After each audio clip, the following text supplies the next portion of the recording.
Saya pendeta Yusuf Hutanjulu. Mama saya dulu Pangaribuan.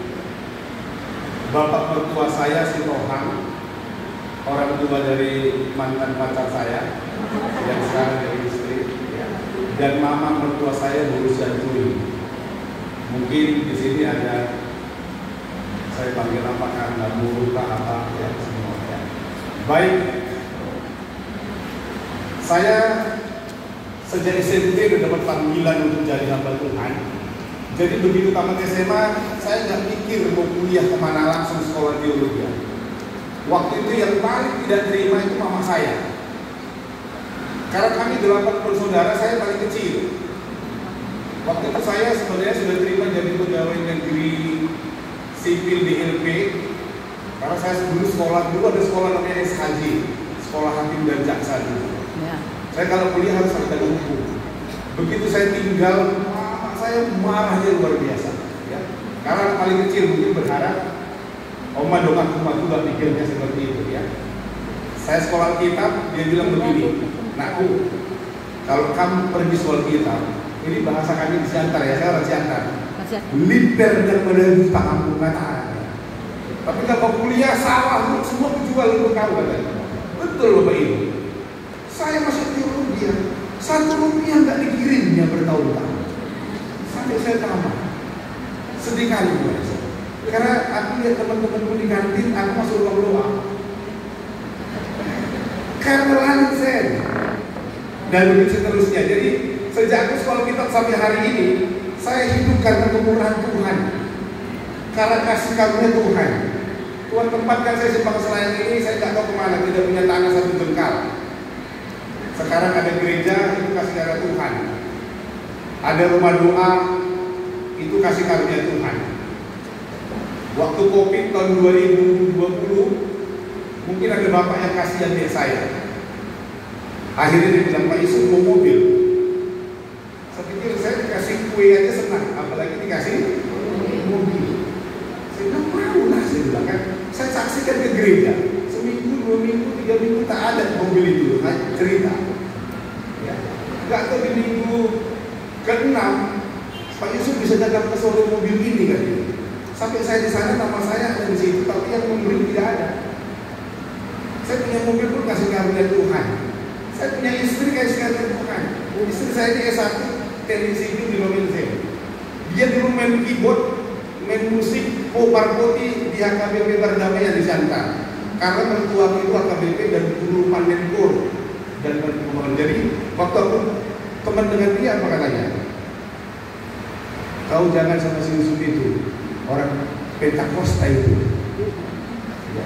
Kalau kayak dia ya, banyak di pinggir jalan kan. Akhirnya singkat cerita, sampai bilang, udahlah luahon aja lah. Apa luahon aja? Kawin lari, saya bilang, aduh Pak, kawin dulu aja capek. Saya kawin, nggak jadi kesaksian kalau saya kawin lari pendeta, saya bilang. Salah satu jodoh dari Tuhan, orang tua harus setuju. Itu komen saya. Kalau nggak setuju itu nggak dari Tuhan. Lalu cara bagaimana? Saya minta kuasa. Dia HKBP dan nggak mungkin saya diberkati di HKBP kan? Apa kata orang pendeta lagi? Saya doa sampai 4 tahun. Terakhir di zaman Tuhan hati Pak Sitohang itu, Mardongan beliau waktu itu. Mardongan, suruh ke rumah katanya. Datang ke rumah. Terakhir apa? Saya tidak suruh orang tua datang. Terakhir apa? Pesta. Saya bukan mengizinkan saya bilang ini, rumah dan pesta. Hari belum biaya sendiri kata. Mama saya udah janda. Dan katanya nggak bayar apa-apa. Ada istilah si tombol kayaknya nggak kasih kami. Jadi ini dikasih karunia. Nggak bayar umur maksudnya. Bukan murahan, bukan. Ya, puji Tuhan kasih karunia. Lalu istri saya mau jadi pendeta. Dia masuk lagi S1 teologi, padahal udah ada S1 teknik sipilnya. Gak apa-apa, mulai dari ijazah SMA. Masuk lagi S2 teologi. Doakan Senin kami di Jogja. Karena Selasa dia di sibuk, Kamis dia sudah doktor teologianya. Beri lagi Tuhan. Dan saya lihat disertasinya bicara tentang perempuan. Jadi kalau bicara perempuan, 9 perempuan, istri saya ini jagonya. Kalau bicara laki-laki saya. Jadi doakan Kamis Senin di Jogja, Kamis Ibu Rosina ini dari wisuda doktor. Kami dua-dua tidak kerja pegawai gereja, tidak ada. Kami dua-dua pendeta full di gereja GBI. Maaf semua tahu kan semakin tidak ada gajinya. Hanya baru 10 tahun lalu dia diminta membantu sebagai dosen di Sari Mutiara. Sejak 10 tahun yang lalu, ya. Itu ngajar agamanya seharusnya ya dosen di Sari Mutiara dan di beberapa STT, kira-kira begitu. Saya kalau ada dia pede saya. Ya, dia berdoa yang hebat. Satu lagi Bapak Ibu, kami ada, saya punya rumah 5 kali 20. Saya kan jadi rumah singgah, persis depan gereja di Simpang Selayan. Gereja kami Simpang Selayan BPD Kasih Karunia, belakang kantor lurah. Di depan itu ada rumah saya kosongkan di rumah singgah. Sekarang ada 8 orang sakit kanker di situ, karena hanya ada 8 kamar aja. Jadi semua free, ada yang sampai 2 tahun free semua. Itu semua gereja dan kami yang biayai. Karena kadang-kadang check up. Jadi kalau ada keluarga-keluarga sakit kanker bisa di rumah singgah. Ya, itu sedikit informasi. Anak kami 3, satu Yohanes sudah dulu bulan 9 ini selesai koasnya di Royal Prima. Itu pun anugerah Tuhan. Kami pendeta tak punya gaji. Saudara tahu kan kuliah kedokteran swasta di Royal Prima sekarang masuk aja 300. Itu semua mujizat, amazing. Kalau hebat kami tidak ada. Percaya, tidak ada. Yang kedua anak saya kuliah ngambil mekanik di Melbourne. Allah Melbourne, ongkos ke Melbourne aja dan tidak. Kok bisa? Ada saya pernah pendeta di sana, ada keponakan saya pendeta, ada tidak saya dari Derek. Kok punya adik kuliah di Melbourne, kok bisa atur kan? Tapi pulang tidak punya uang, aman pulang katanya. Saya tanya sana cuma kamar 1 minggu $300, 1 minggu $300, 3 juta. Kalau sebulan, kalau 3 tahun, semua kasih karena Tuhan, free. Saya bilang, anakku, bapak, mama pendeta full, tidak ada yang lain. Kalau kau mau kuliah, kau pulang ke Medan. Kalau kau bertahan di situ, berjuanglah di situ. Dia kan dia nggak pernah pilih uang sama dia. 2 orang waktu bilang, anak nomor 1 apa? Dokter swasta. Kedua apa? Itu dulu. 6 orang dulu, anak dia 6 orang saya. Baru anak nomor 3 perempuan, baru tamat SMP kemarin. Ya ini mulai SMA. Itu perkenalan singkat, udah lewat 3 menit. Maaf. Karena tak kenal maka tak. Jadi saya tinggal di rumah 2 Bahteranu. Mungkin saya dari rumah ini kan nggak kenal. Mungkin ada yang sudah kenal kami. Maafkan kalau kami tidak apa ya. Sekali lagi saya pendeta Yesus Muda dulu. Istri saya pendeta Rosina Sitohang. Tuhan berkati. Kita kembali ke jalan yang benar. Khotbah hari ini. Oke, saya dikasih firman Tuhan ayat. Oke, sebelumnya begini, sekali lagi ya. Saya disahut, Pak, ini ibadah apa? Lansia dan pralansia. Masih ada dan ini. Berarti di sini ada 4 kelompok usia. Iya, ada 4 kelompok usia. Yang pertama pralansia 50 sampai 59. Berarti saya masuk. Istri saya masuk. Udah kepala 5 kami. Baru yang kedua, menurut WHO, Badan Kesehatan Dunia, usia lansia itu 60 sampai 69. Ya. Bisa angkat 60 sampai 69, bisa angkat tangan. Wah. Ya. Oke, makasih. Dan menurut Badan Statistik Indonesia, lansia itu dibagi 3. Lansia muda yang angkat tangan tadi. Baru lansia madya. Madya itu 70 sampai 79. Bisa angkat tangan? Wih, imbang banyaknya ya. Tuhan berkati, terima kasih. Nah, ini yang hebat yang ketiga. Lansia tua 80 ke atas. Bisa angkat tangan? Ah, ini sering ada lawan ini. Wih, luar biasa ini. Ya, ada berapa itu? Ada 10. Itu tangan dulu. Ya, betul juga. Ya, itu lansia tua 80 ke atas. Ya, mulai ada inang. Ya, saya pikir orang-orang yang sampai 80 dapat anugerah Tuhan luar biasa. Kita bilang di Mazmur umur manusia 70 tahun saja. Kalau kuat 80 apanya semua, kuat imannya, kuat kesehatannya, kuat hatinya menghadapi pencobaan, kuat menghadapi. Nah, mama saya 10 tahun lalu meninggal, 8 tahun lalu meninggal mama saya 87. 2 bulan lalu, namun saya kandung, baru kita juru, itu aja bapak saya meninggal 2 bulan lalu, 95. Saya nggak tahu masuk dari siapa mana itu. Ya, nah kira-kira saya pikir kalau kita semua sekarang sehat di sini luar biasa, tanya sama Bapak Tarigan, programnya apa Pak? Oh, ada berenang di, saya pikir Pak Tarigan, Bapak luar biasa dipakai Tuhan saja. Upahmu besar di surga. Beri tepuk tangan. Karena untuk masuk surga saudara cukup percaya Yesus. Tapi untuk dapat kapling yang bagus, rumah yang bagus, mahkota yang bagus, karena Yesus bilang aku pergi ke sana untuk siapkan tempat untukmu. Dalam kata lain, tapi tempatnya yang bagaimana dulu? Saya tak yakin tempat kita sama dengan Rasul Paulus. Tak yakin ya. Pasti bagus Rasul Paulus, betul? Kenapa Yohanes Petrus ribut berantem masalah tempat? Siapa masalah paling banyak? Jadi soal tempat, Bapak Ibu berbuatlah untuk Tuhan dan pekerjaannya. Kalau tidak, saudara di surga dapat RSSSS. Rumah sangat sederhana sekali, sempit. 4 S-nya. Kalau mau rumah bagus, hidup ini kesempatan kita bekerja untuk Tuhan tanpa pamrih. Saudara bisa korbankan apa? Waktu-waktu, uang-uang, tenaga-tenaga, pikiran-pikiran. Kerjakan, itu akan menentukan mahkota dan upah. Enggak selalu mahkota pendeta lebih mulia dari jemaat. Karena Tuhan itu adil. Amin. Tuhan lihat ada orang yang pernah tampil di depan, tapi di kamar dia tiap hari nangis berdua buat pendeta, nangis berdua buat kita. Amin. So itu lakukan sesuatu tanpa pamrih, maka upahmu besar di surga. Kalau soal masuk surga, percaya masuk. Soal mahkota, apakah ini Mas 24, Mas 22, Mas apa lagi? Puasa.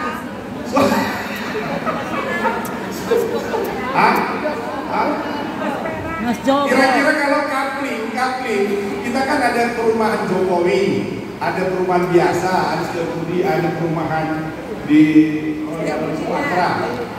Kenapa Bapak Ibu nggak pilih Royal Sumatera? Lalu saya, saudara nggak mampu bayar harga itu, betul? Di surga sama, ada tingkatan. Bagaimana kamu bayar harga rumah mewah? Melayani saja di bumi. Kalau orang lain tidak mau melayani, itu urusan dia. Kita nggak tergantung dia. Apa kata Yosua di masa tuanya? Sekarang mana kau pilih? Beribadah kepada Allah kan? Atau kepada ilah? Aku dan keluargaku, biar mayoritas tidak mau, kami tetap melayani. Amin. Ya. Firman Tuhan yang diberikan sama saya bacakan kepada kita. Pengkhotbah 5 ayat 1 sampai 2.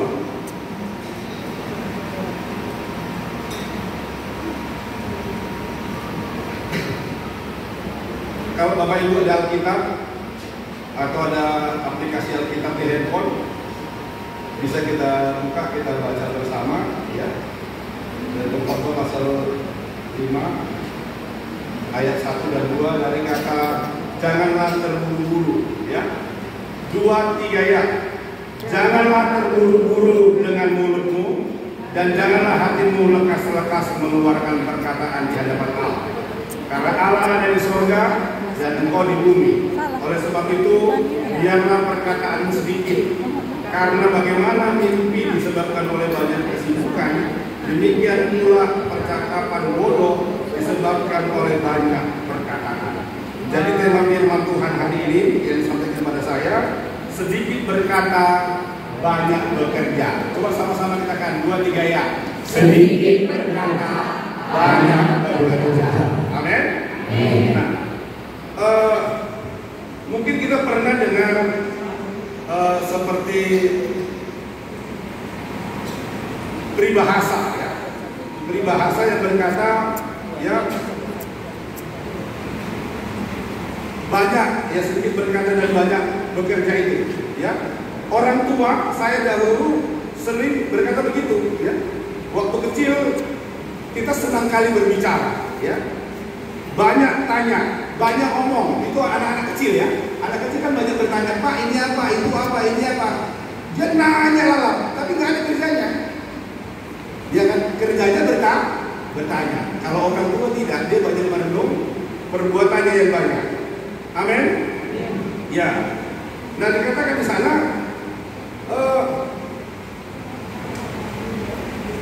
saya baca di Alkitab, rata-rata Tuhan nggak cari orang banyak bicara atau pintar bicara, ya. Apalagi hanya bicara. Tetapi ia mencari orang yang mau mendengar dan mau bertindak benar. Saya juga heran ketika Tuhan memilih Musa. Musa itu sudah apa istilahnya? Berargumen, Tuhan, jangan saya lah Tuhan. Kenapa? Aku gak bisa bicara, ngomong. Mau bilang terima kasih ya? Terima kasih. Alkitab berkata dia gagap, betul tidak? Saudara dengar orang bicara gagap, capek nggak? Seandainya saya di khotbah gagap, gimana kira-kira? Pak Darigan, Pak Yusuf jangan dipanggil lagi dan capek kita. Ya,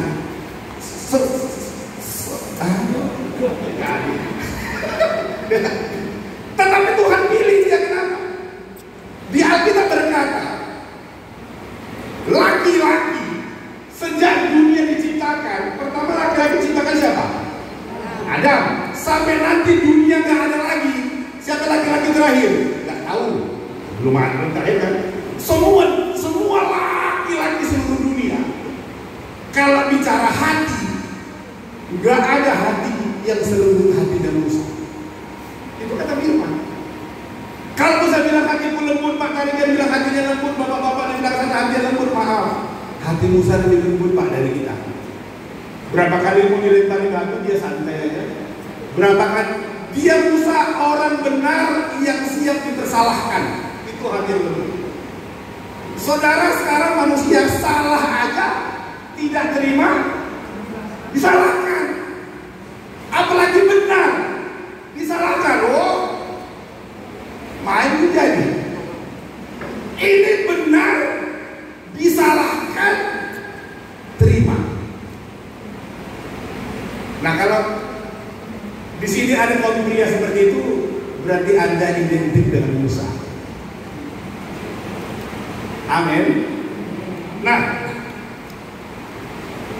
di usia para manula, justru ini manula, para manula, mau itu manula muda, manula madya atau manula tua, ini adalah masa usia keemasan. Amin.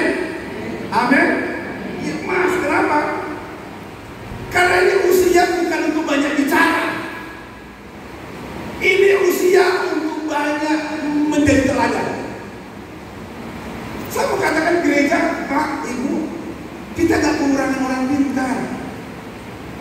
Istri saya sebentar lagi dokter, ada profesor. Gereja tidak kekurangan orang pintar. Yang pintar bicara, bisa jawab apa saja yang Anda tanya. Tetapi gereja kehilangan keteladanan. Kita bilang, nakku, gereja kamu nakku. Kita besok jumpa pendeta. Gimana kabar? Pak, oh iya, pendeta apa pada? Pendeta, anak-anak selalu yang bersyukur gereja. Oh iya. Tapi kenapa kamu ke gereja? Itulah Pak Simpan. Dia hanya suruh, hanya perintah, tetapi tidak melakukan. Ya, karena anak-anak tidak selalu mendengar apa yang kita katakan, tetapi dia selalu meniru apa yang kita lakukan. Amin. Saya pikir seperti kita, seperti Pak Tarigan kita berdoa, anak-anak meniru apa yang kita lakukan. Ya, kalau kita bilang anak jangan merokok, kita bilang. Tapi kamu ngomong jangan merokok sambil belajar rokok. Kau jangan merokok ya. Dia akan ikut. Jadi saya katakan usia manula ini adalah usia emas. Karena ini usia yang tidak waktunya banyak bicara, tetapi waktunya memberi teladan. Apa kata mama saya sebelum dia meninggal? Kamu anak kamu alu-alu katanya. Yang kuharapkan Kau bukan ngirim ini, ngasih ini, sekalipun aku butuh itu. Tapi yang kuharapkan jangan kalian berantem. Kalau aku udah gak ada, tetaplah kalian bisa jumpa tahun baru. Banyak kan orang kalau udah gak ada orang tuanya, udah gak jumpa. Kalau jumpa karena ada orang tua. Nah ini ya keteladanan yang harus kita berikan, ya. Nah, lalu dikatakan di Amsal 10:19, banyak bicara pasti banyak pelanggaran. Tetapi siapa menahan tubuhnya atau menahan pikirnya, ia berakal budi, ya. Jadi banyak bicara banyak pelanggaran, ya. Lalu di zaman sekarang ini banyak orang tua sibuk bicara soal anak zaman sekarang, ya, anak. Tetapi lupa bahwa anak-anak lebih melihat hidup kita. Kita bicara anak-anak sekarang ini, ya, apalagi generasi Z, generasi sekarang ini, Gen Z sekarang, wah gini-gini. Kita sibuk bicarakan kenakalan mereka, kita sibuk bicarakan tingkah laku mereka yang udah jauh. Tetapi kita tidak sibuk memberi teladan kepada mereka, ya. Ya kami karena memang kami keluarga di Pastori, memang setiap jam 5 pagi tempat kami harus 2 pagi. Setiap Sabtu sudah bertahun-tahun sampai sekarang kami tetap 2 puasa setiap Sabtu. Jadi kadang-kadang orang nggak tahan tinggal di Pastori itu. Ya, saya hanya mau memberi teladan supaya anak-anak kemudian, generasi kemudian yang akan mengurus pekerjaan Tuhan, itu yang bisa kita berikan, ya. Bapak Ibu, di Mazmur 118, di Mazmur 118 itu ayat 49, ya. Saya kasih juga ayat yang sama tadi, kan. Ini ayat motivasi yang sangat indah, ya. Dikatakan di sana, Tuhan itu kekuatan dan mazmurku, Ia telah menjadi keselamatanku, ya. Di ayat ini bicara bersyukur kepada Tuhan sebab Ia baik, bahwasanya untuk selama-lamanya kasih setianya. Orang yang bersyukur itu fokus kepada kekurangan tubuhnya, tetapi bersinar lewat semangat dan kasihnya, ya. Mungkin tubuh kita semakin hari semakin lemah, ya. Semakin lemah, semakin banyak. Kalau orang bilang hartanya semakin melimpah, mulai gulanya mulai banyak, ya. Tadinya nggak punya cincin, sekarang cincin kan mungkin kaya, ya. Lemaknya mulai tinggi, ya, tensinya tinggi, ya, jadi kaya. Ya, mari kita nggak usah terlalu fokus dengan tubuh kita. Mau diapain pun memang sudah begitulah keadaannya. Semakin waktu akan semakin menua. Dan itu sudah tahapnya. Nggak ada orang hidup selamanya, ya. Tetapi mari kita fokus kepada apa? Semangat dan ucapan syukur akan kasihnya Tuhan. Amin. Itu yang perlu kita semangat, ya. Jadi orang yang bersyukur dia nggak fokus dengan gimana aku udah makin peon, biar aja, ya. Semalam saya ngobrol dengan teman pendeta, kalau berdoa, disuruh minta umur berapa? Dan bilang saya mau 100 tahun. Langsung saya bilang begini sama teman pendeta, aduh, kayaknya Tuhan nggak menjawab doa yang salah, saya bilang. Kenapa kau bilang mana ada yang bilang kita mau 100 tahun? Kita bilang cuma 70 kok. Kalau kuat 80, kalau lewatnya kasih karunia Tuhan lah. Mamaku 87, 60, 95. Ya, tetapi saya lihat, bilang kalau mau 100 tahun, teman bilang, kami udah nggak ada semua, kasihan gue nanti. Ngapain itu tidak ada teman, ya? Kita udah kumpul semua di sana. Dia ada generasi berikut di sini. Kok satu ambil posisi-posisi orang sudah di sini, udah 100 tahun semua. Nah, menurut saya itu 5 tahun. Nggak bisa kursi roda terus, memang dia hidup, memang dia ketawa, tapi nggak bisa berbuat apa-apa, kan begitu, ya. Karena begitu. Tadi sudah bagus itu Tuhan bilang. Kalau 80, kalau pun lewat puji Tuhan, yang penting sehat, amin. Kita bisa puji Tuhan, ya. Jangan berdoa dengan melawan kehendak Tuhan, ya. Saudaraku, sebagai penutup, ya.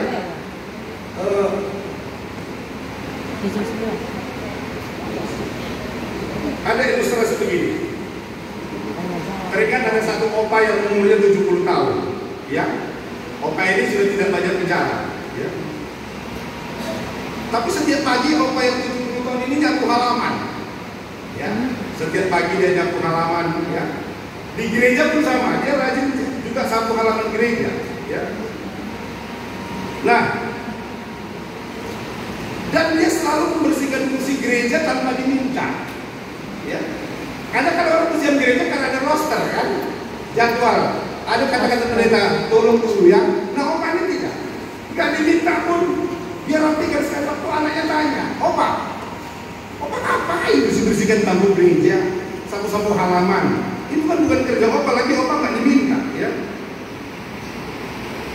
Apa kata Opa? Nah, waktu di masa muda dulu, Tuhan sudah sabar melihat tingkah lakuku. Tuhan sudah sabar, ya, dan mengangkat aku sekarang. Dan sekarang ini aku hanya cukup bersyukur karena aku nggak bisa khotbah, nggak pandai berdoa, mau berkorban waktu nggak ada. Hanya inilah yang bisa kukerjakan.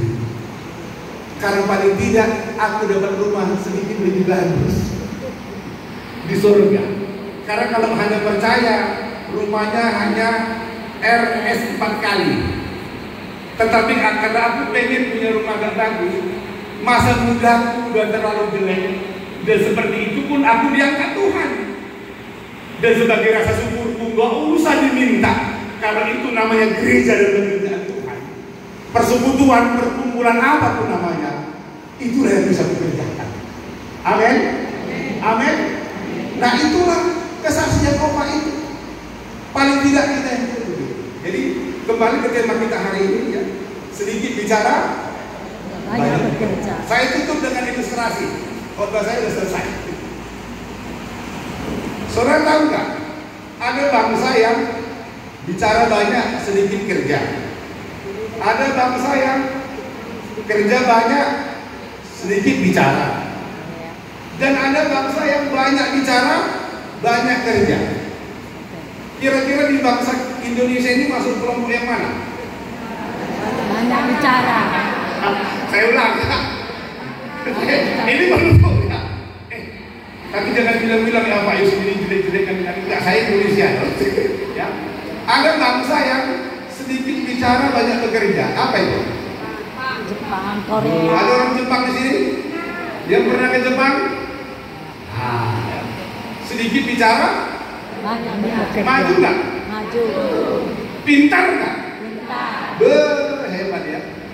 Ada negara yang banyak bicara, sedikit bekerja. Indonesia. Indonesia nggak masuk.